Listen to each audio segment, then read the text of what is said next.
Hello and welcome back to Life, Loss and Legacy, a Planning Solo podcast dedicated to helping people navigating those first few years after the loss of their partner.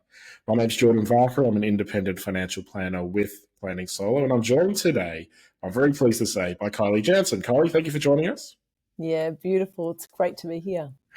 And I've invited Kylie on to help talk about working on mindsets because, as we've talked in previous episodes, we have our 3 stages of decision making. And very much as we're moving from amber to green to the future, working on mindset and how you're going to tackle that next stage of life is really important. A very quick introduction to Kylie. Kylie is a professional certified NLP life and mindset coach.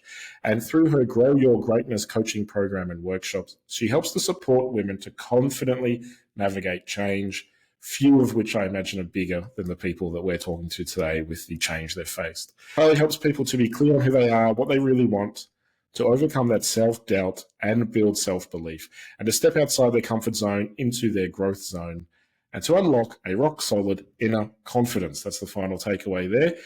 Kylie, we've spoken before. The thing that really came through in our conversations was this final line in your bio, that you really do believe that when you are deeply connected to who you want to be, you can do anything you set your mind to. And you invite people to borrow your self-belief and your belief in them until you believe it yourself, which is wonderful. So thank you.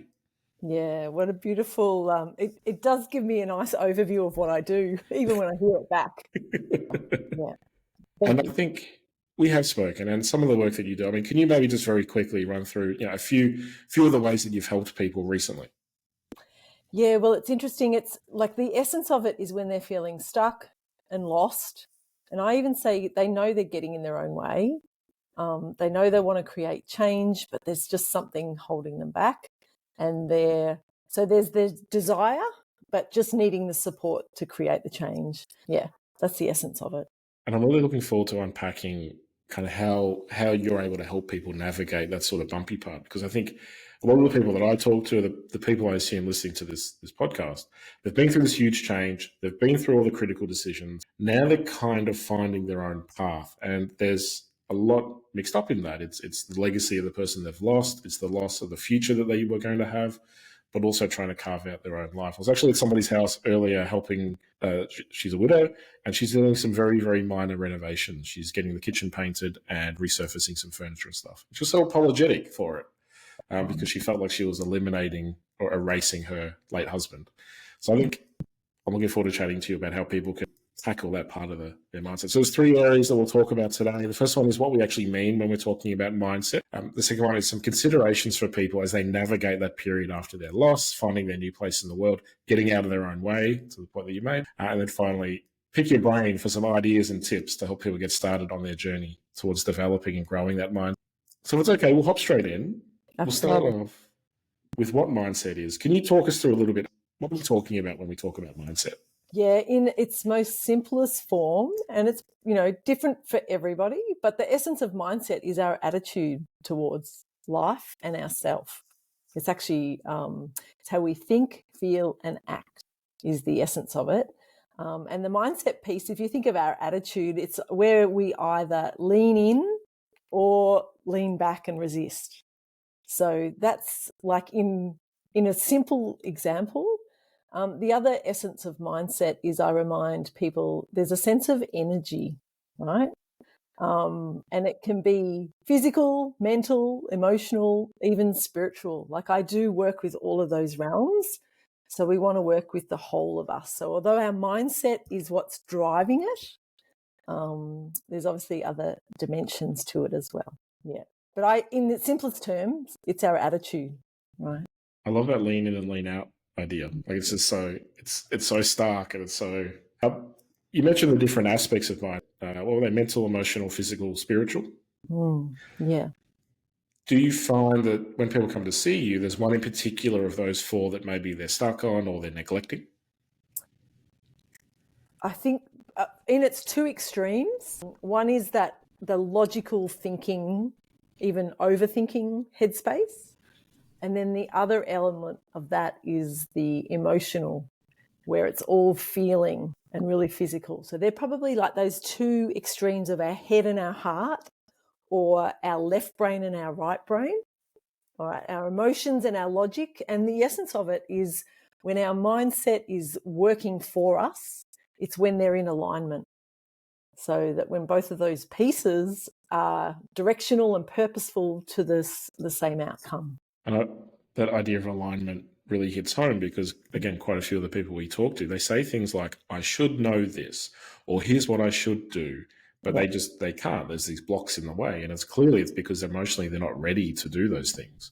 Yeah. But then that brings in guilt and it brings embarrassment and all these other things that just pollute the pool, when really, I take it, if they were easier on themselves, things might be a little bit easier.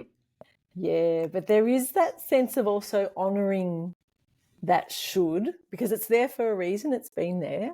But yeah, it's that inner critic, that voice that's kind of judging us.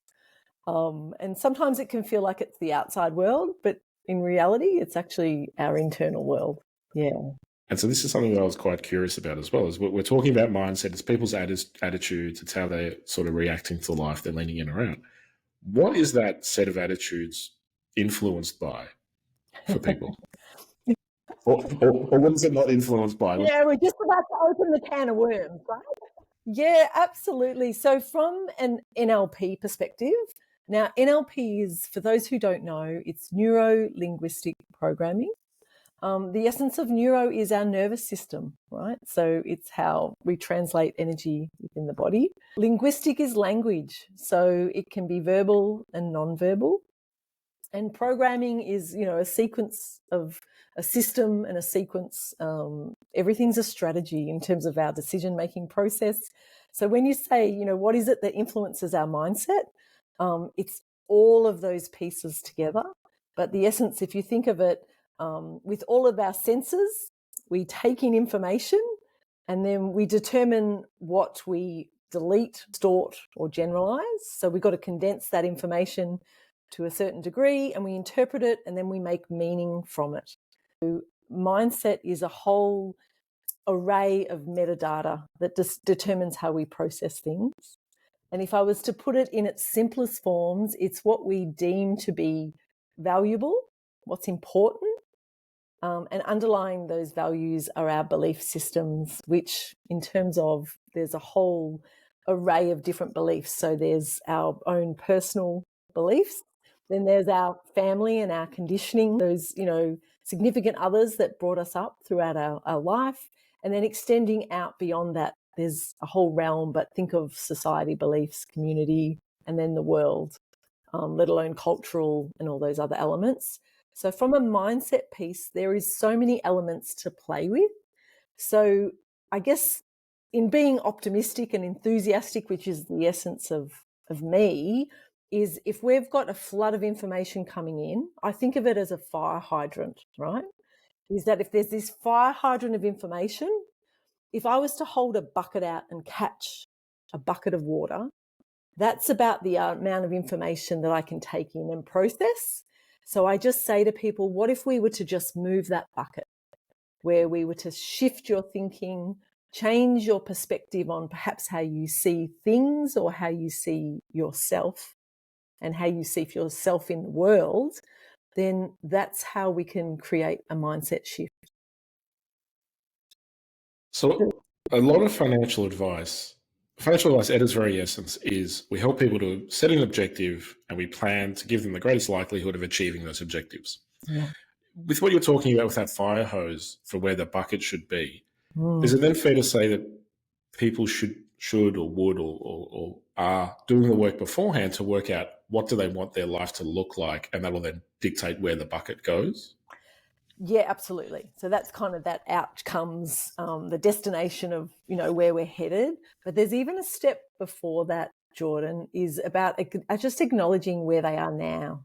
Because if you were to think of setting the GPS of where we want to go, if we don't actually acknowledge where we are now, who knows how we're going to, kind of get there. So the first piece is about where they are now. And usually, so it sounds like for the women you work with, their life has been shaken up. It's like the carpet's been pulled out from under them. Their expectations of what their life was going to be like or is now have totally shifted. So there is just a moment of just stepping into the now and acknowledging and taking ownership of, okay, things aren't what I expected. So I'd even start in that place. And there is a sense of, and I guess this is to do, interrupt me if I'm going too far ahead, but No, not at all. The essence of it is, right, just taking a look of where we are now. And then there is a point of just kind of twisting our head to the past, just to acknowledge actually what got us here. And then I think is the point to then look to the future and honoring the past, because that's a part of it, and bringing it with us is then how we determine what we want the future to look like. And I think that's a part of, particularly if it's the grieving process, and it mightn't just be the grieving of a person, it might be just grieving of a life that isn't going to happen now, right? So whatever that is in whatever way.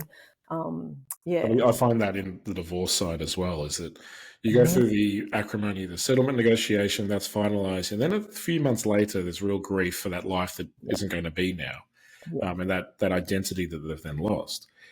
To move back to the people that are needing to look back a little bit and honour the past, that's such a good point, because one of the more challenging aspects I've come across is when people look back at the past and they lift the rose-coloured glasses a little bit and they see that the person that they were married to or the person who's running their finances haven't done everything right. They've made some, and people avoid acknowledging that because it's almost to criticize the person who's no longer there. But I imagine looking back with clear eyes, recognizing where you are now, that's going to orient your direction for the future. Yeah, I could imagine that. Yeah. So mindset is influenced by essentially our what can it then what can it influence? Yeah.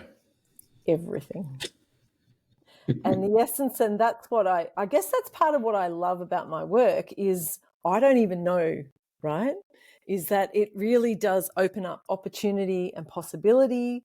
So when, particularly the women that I work with, when they get to really reconnect with who they are as a person, then they've got, they see the world with new eyes. So then there's so many different opportunities and possibilities. So they really get like a clear direction of what they want, right? And for particularly women, and I'm talking from my own experience, is we've been conditioned to think that what we should do, and sometimes we forget about ourselves in the process, right? So particularly women, and I'll say, I'm not really sure of specifically the age range that you're talking about, Jordan, but if I think of myself, so I'm in my 50s, there is a real shift as a woman. I've given a lot to my family, and now it's my chance to kind of prioritize myself. And that can be really wobbly because I valued myself on what I did for everyone else. So that's a mindset shift in how we see ourselves. So I say that self-care is not selfish. And just establishing what our needs are. So initially is those sort of having that financial needs met, and our safety and security in that sense. And then once that's worked out, to even then go to the next level of about that fun and fulfillment level of, how can I help my finances and my lifestyle support me to have a really meaningful, fun, enjoyable life, right? So what the opportunities that is, it's whatever you want them to be. And I guess that's the mindset piece I say is when we know what we want, like when you harness the power of your mind, you can do anything, really. And I imagine it's also even when you stop from the power of your mind, that dissonance can really cause some drama as well, I imagine. That's the whole stem of it, right? So what we resist persists. The more we push it away, it just keeps coming back. So it's to do with where our focus is, because normally if we're focused on avoiding something, that's actually where our focus is. And that's another conversation, that mindset piece of shifting our focus to what we want, not what we don't want. And then taking actions accordingly. Yeah. Just take a step back to one of the points you made there about the role that you lived was very much about in service of others, which I imagine would echo very much with the audience we're talking to, because the people that we're trying to talk to or that we are positioning this to are people in the very similar mindset. Role change, that's I mean, if I can presume, that's a natural and a positive one. That's just an evolution of life. What about when it's something maybe a bit more negative and a bit harsher, like the loss of a partner? Mm. That evolution is then compressed. It's done really quickly. Mm. And how challenging. You know what? It's individual. So, and I say change can happen in a heartbeat, and it determines us about our habits and rituals that support that change. So, if it's change when it's not a choice, right? It's been thrown at us in certain, situations. Then it's so our physical environment has changed, whether it's to do with people or finances or even living arrangements. If that's been forced on us, then it's like our psychology catching up, and that's the mindset piece. And I think if you find that your clients are wavering with that, that's it. It's just that reminder to reach out for support in all ways, not just a financial, but that emotional, mental journey as well. Yeah. I think that's something I'm conscious of too, that the people that you talk to, the people that I talk to, there is a self-selection bias there. They are people that are aware they have a problem. They are aware that there's people out there to help them, and they vibe with kind of the way we work. But for the people that aren't ready in either of those facets, can you run us through what are some of the? We'll start with positive. We'll start with the good news. What are some of the positive outcomes that you've seen are really well developed? It's like, do you want some specifics? Well, it's start with the money mindset, right? Yeah, okay. Of actually avoiding even wanting to know the details, our figures, what the numbers are, to actually embracing it where they really dig deep into the detail. And then they've set themselves I think of a beautiful woman, Amanda, who's set herself some really awesome long-term goals, but with some short-term little celebrations along the way that helped her, right? That's just a really simple example. What else from a mindset? She would have had to have that mindset shift to maintain the pursuit in between even the little milestone celebrations, I imagine. Yeah. So there's a letting go of what she made money mean in the past, right? And then creating her own version of what that could be. So I think the mindset piece, and that's where I say it is just an individual thing, is attaching our values and what we deem as important to what we want that outcome to be. I'm just frantically scribbling some notes because you're saying a number of things that are really, really valuable. One thing you said there, this person, we'll take a step back and make it more general, but you talk about what money can mean or what money did mean to her. What is it you've seen, like people? No. Do you want a specific example? If there are any, I mean, even generalities, just so what are some of the ways that people's mindset around money has? I think I can think of my own even, right? Is just that money mindset of, and it's unconscious, right? That's the other element of this, is that it's an unconscious bias that's driving it, is that our attitudes to what money means of who I'll become as a person, right? So rather than seeing it as a tool that can mean that I'm more generous with my money, seeing it as something that I'm kind of going to hoard and store and become arrogant about, that kind of the essence of. So it's, the change from a scarcity that I've got to hold it to actually the abundance that I can share it, and what money means in that sense. Did that answer your question? It did. And I think, when we're talking, there's a Venn diagram, and what we're talking about here is in the middle of our worlds, because I see people in that space all the time. That scarcity is often driven by fear or insecurity or a legacy or survival, right? Or survival. That's the essence of where it's come from. And I guess the other part of it is, and I say, if we're not grateful for what we've got, then who says we're going to be grateful if we've got more? So a lot of people I see as well are striving for more, and they've got that, I call it that scarcity mindset, that then if we don't actually appreciate where we are, then we're not opening ourselves up to invite more of it in. Yeah. And that rings so true, because again, I've been working with sometimes their life was geared in that fast track of acquisition and accumulation and hoarding, and money is my measure, money is the Yeah. status symbol, or that. Then something happens, and now that person's gone. So now their life, and they're reeling that. And sometimes, if most people haven't, but if they haven't done the work on the values that's underpinning their decisions, then all of a sudden that foundation's really crumbly, and in recovery, I think it makes it really difficult. Yeah. Really close to that values conversation is our beliefs. Mm. Our beliefs either hold up our values or allow them to fall. So yeah, they're kind of like two really close things. This is why I have people coming to see me, and they're seeing a financial planner, right? So they're going to talk about the superannuation. They're going to talk about their investments. So when I start saying, let's talk about values, it kind of freaks some people out. Like, it's a kind of an unusual approach. But it's so valuable, it's so important, because it does really set the foundation for how you're going to go into the future, which brings me to my next question, kind of the flip side of that positivity. What are some of the ways that a negative mindset has affected people, again, by the time you're seeing them, like to their life trajectory? Yeah. Can I throw a spanner in the works?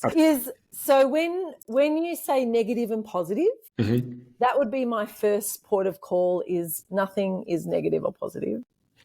So I use the words resourceful and unresourceful. Okay. Right? Okay, cool. Because this essence of positive and negative, we get what it means, right? Yeah, it's like we want it or we don't want it, right? But there is a judgment that's attached to something that's negative or positive, and it gives I call it a dichotomy, where it's either yes or no, it's right or wrong, right? It's a switch, yeah.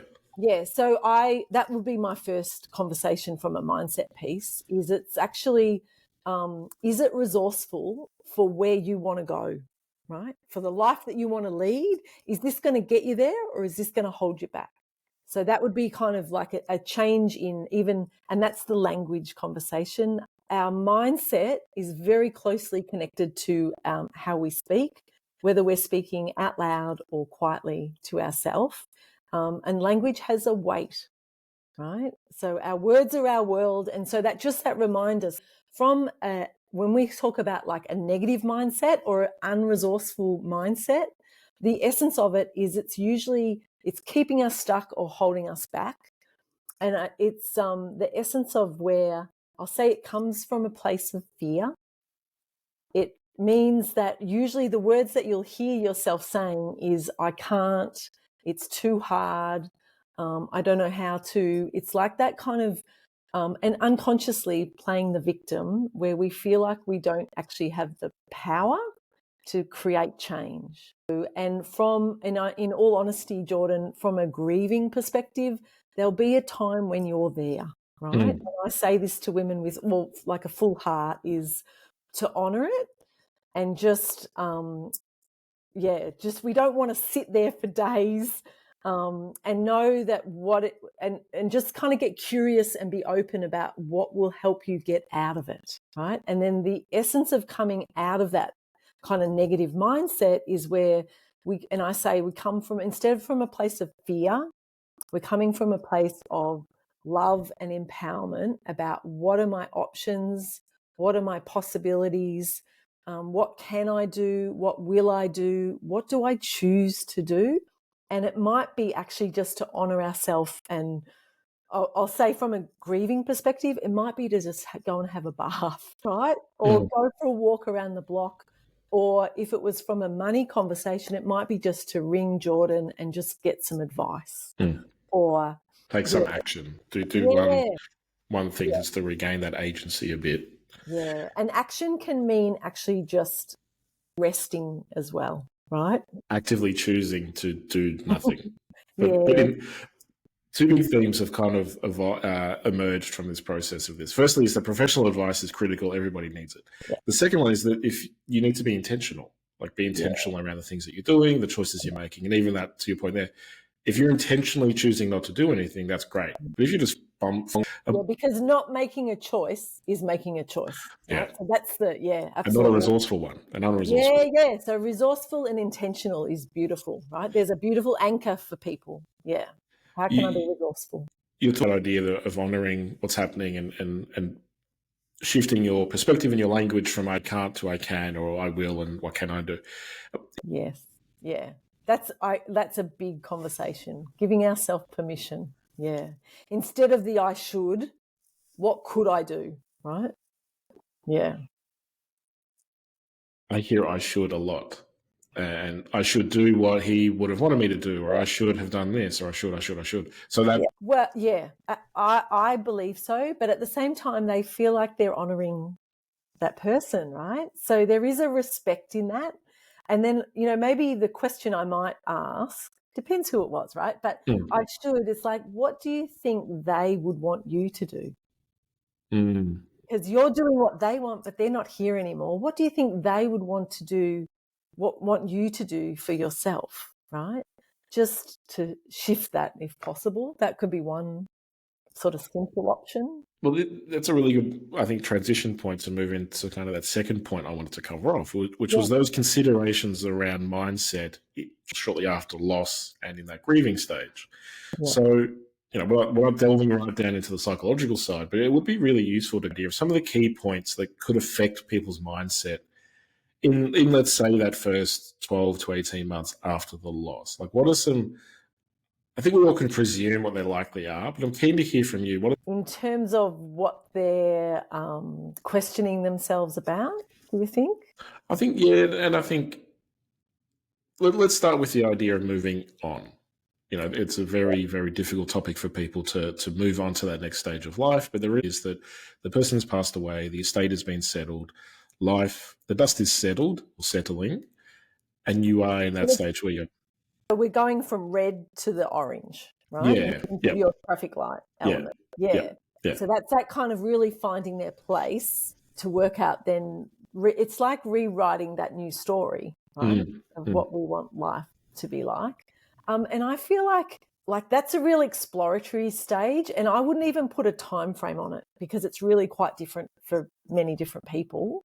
But the essence of it is that when I know what I value, that would be them it's getting really clear on who they are to then who they want to be. So that's that moving into that green light element. So when I know who I am and I know who I want to become, and this is that legacy piece to some degree, is what like the meaningful part about what do I want to experience in life, and then what do I want to leave behind? How do I want people to remember me, right? Because here I am, I'm remembering my partner or not, right?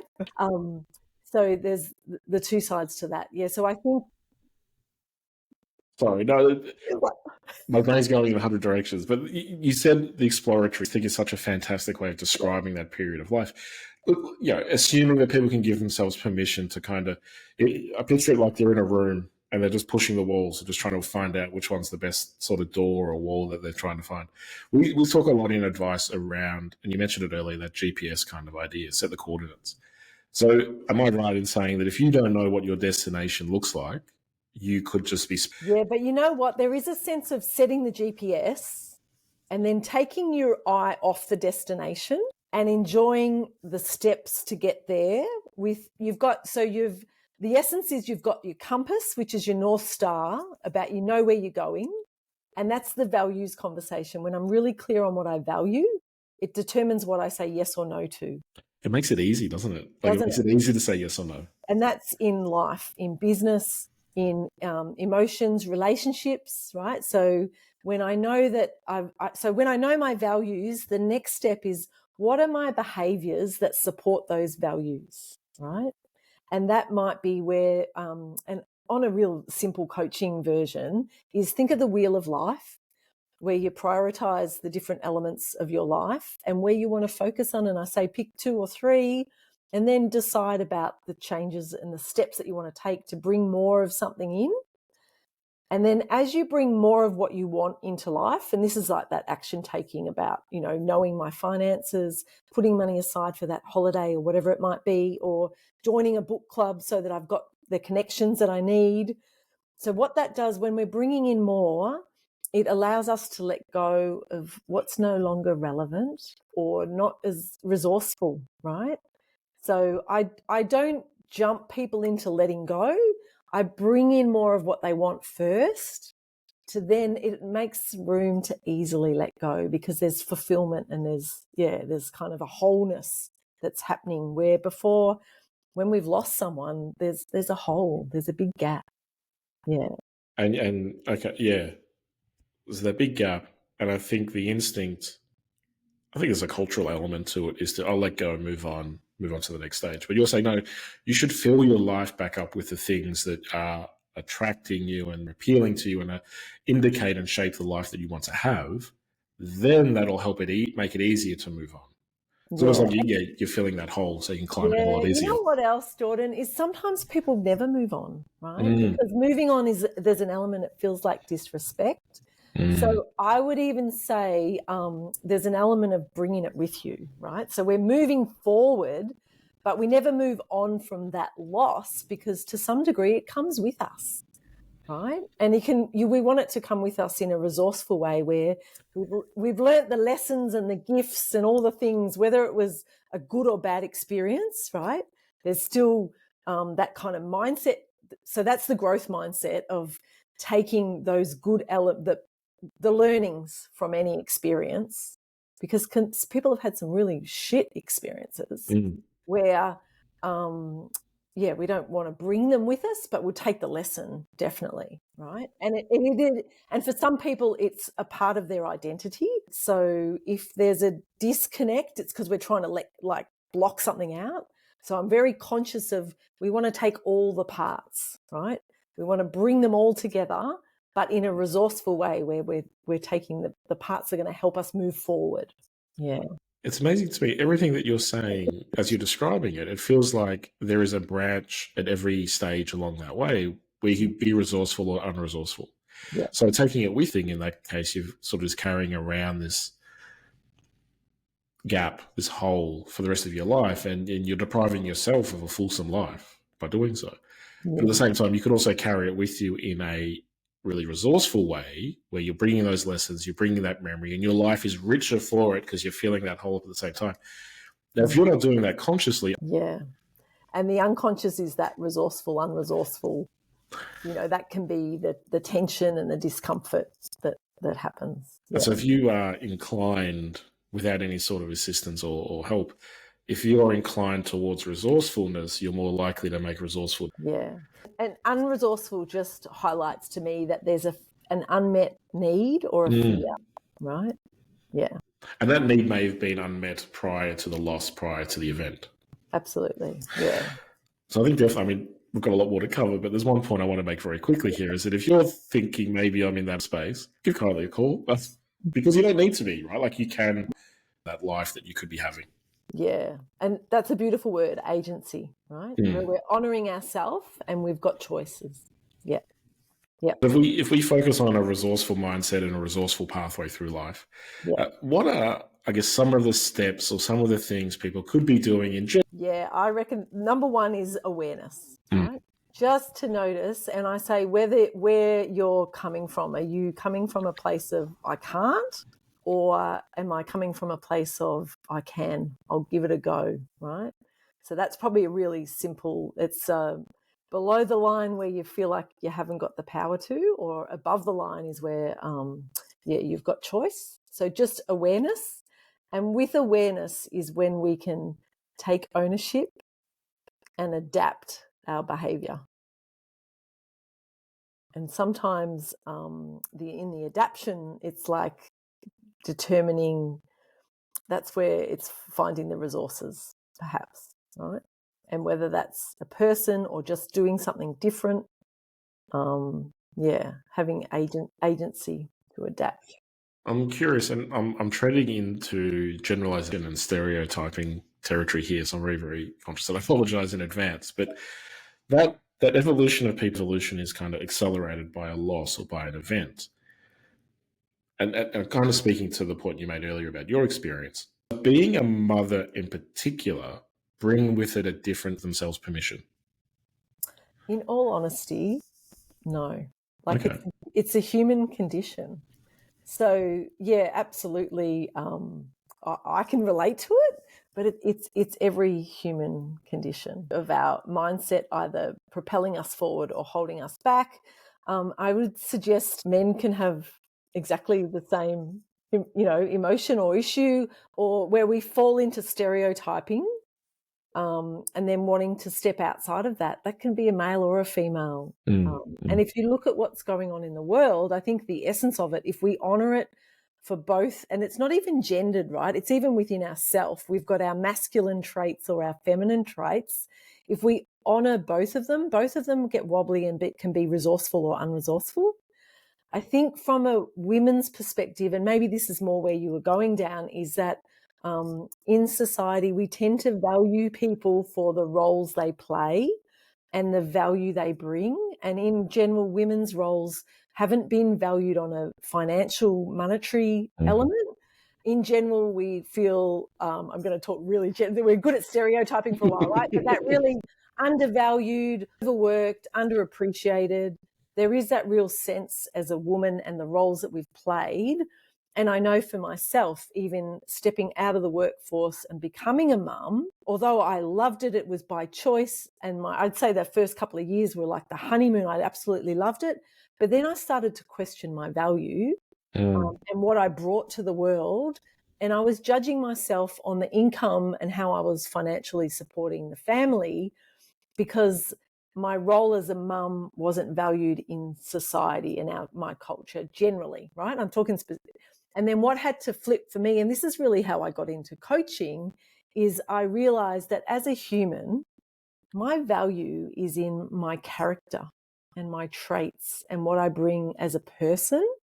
So that's the mindset switch that actually happens through the process of mindset coaching, is rather than valuing what I do, I'm valuing who I am. And that's a beliefs conversation about who I believe I am. And I know, and this is where you tap into your values of, if I believe that I am kind, caring, I can support others. I'm just trying to think of other things as I talk to you, right? What else do I value? I value growth, education, openness. I value deep conversations like this that have got meaningful outcomes. So that's the essence of who I am as a person. If I value that and I bring that to the world, then it's a totally different conversation about who I am as a person.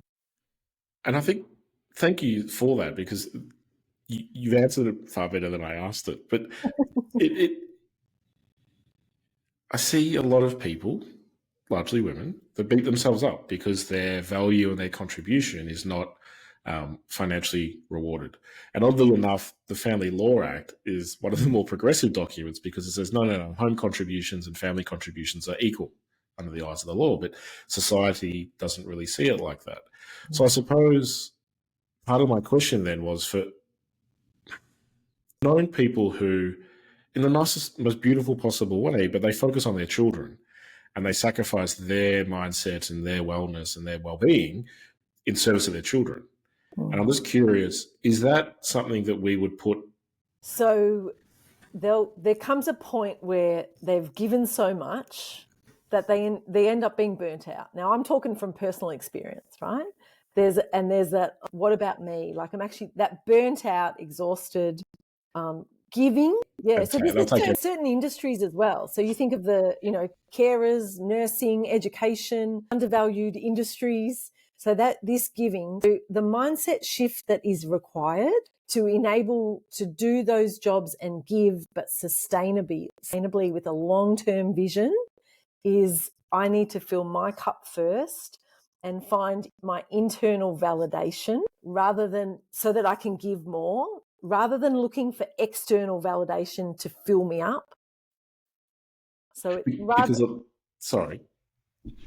it's rather than outside in, it's coming from the inside out. And I think if you're in a partnership and that partner was providing that external validation, which in a healthy relationship you would hope that's happening, that's now gone as well. Yeah. If you're not replacing that with an internal motivation and determination, then absolutely. Unfulfilled is usually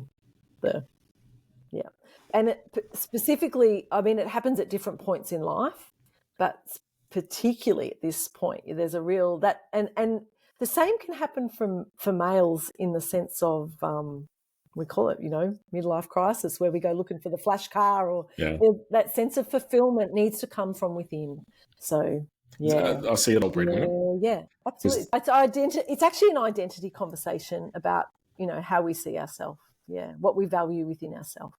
And I think the crisis or the inflection point of a loss, like we're talking about, can be a really, not to put a spin on it, but it can be an opportunity to reflect on the life that you want it to look like and how you want things to be into the future, and maybe challenge that status quo. Yeah, and I think that lends to your orange light, right? Where all of a sudden there is a blank canvas and you get to create and be the painter for what you want it to be.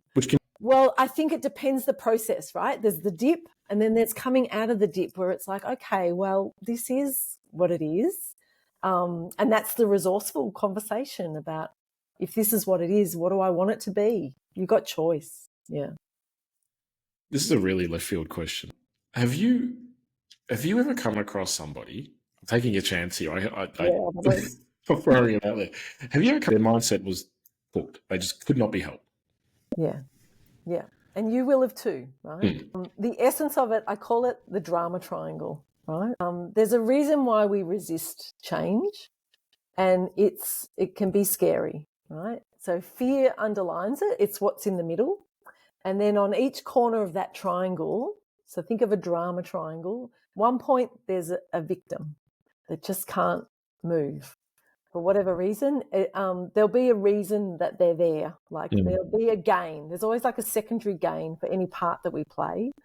The fear of what it means for them, what they'll have to do, what it might expose in them. And it's that sense of not being good enough, right? Not being loved or not belonging. They're kind of the three essences of our biggest fears. And then on the other side of that drama triangle is usually a bully or a perpetrator.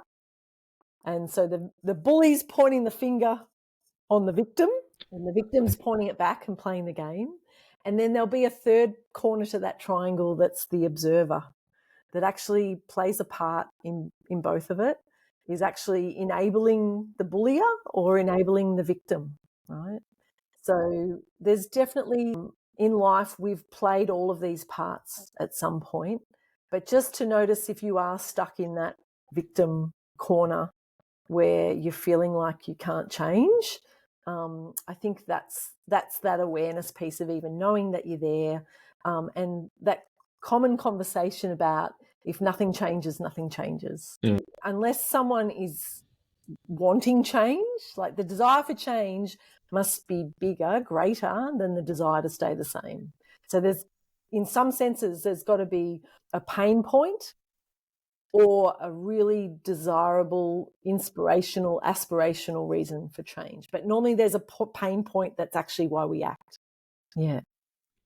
That role of the observer is an interesting one. So, I mean, my understanding is that those 3 points in the triangle, it is fluid. We have different roles we play in different relationship sets and in our life. But different context, right? Yeah.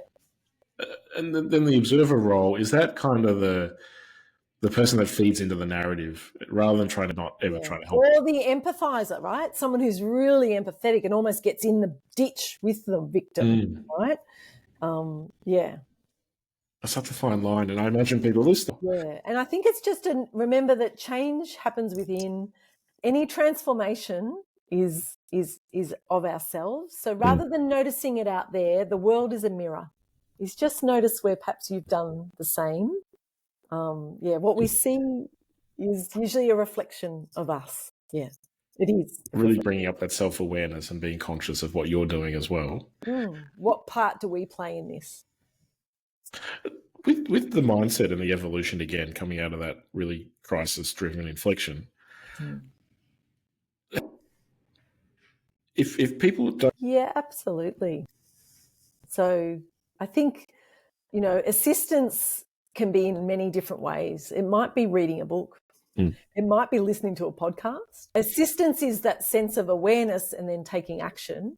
And I can think of some really inspirational people who just, when they decide something, they just go for it. So that's on their internal beliefs and drivers. And some of us are really internally driven, internally accountable.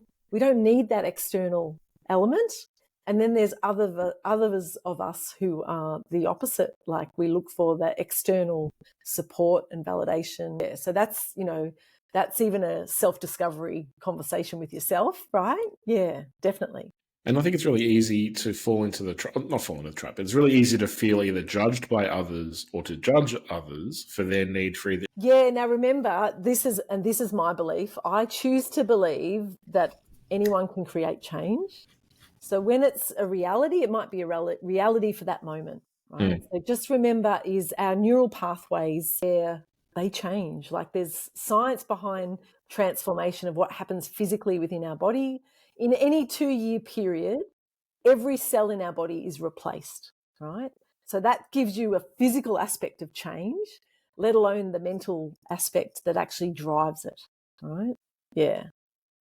So internal, external, it's malleable. Everything can change. Everything can change on it, if we choose. And motivation to overcome that pain hurdle and that discomfort and that the blockage. Yeah. Okay.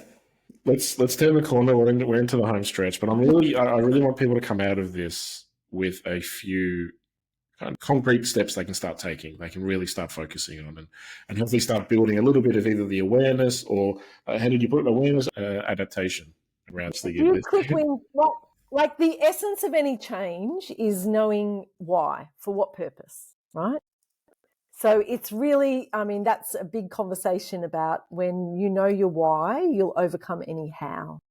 So if you're into Elizabeth Gilbert, she's done some beautiful talks on, how people try to latch onto one big driving purpose of, it doesn't necessarily have to be that. It could be the hummingbird where you're actually just dabbling and just discovering actually what is it that's most important for you.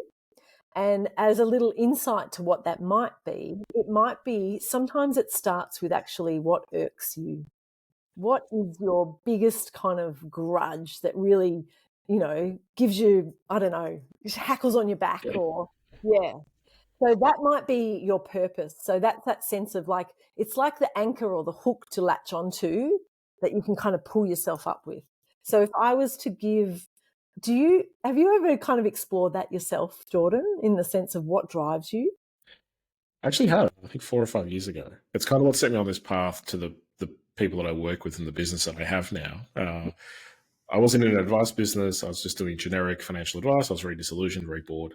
And through that period, working with a coach, sort of realized that it's because the currency of money and financial stuff didn't really interest me. My main driver and my main sort of values were around trust and meaning. So when you said earlier about having a meaningful conversation, that's very much in my wheelhouse.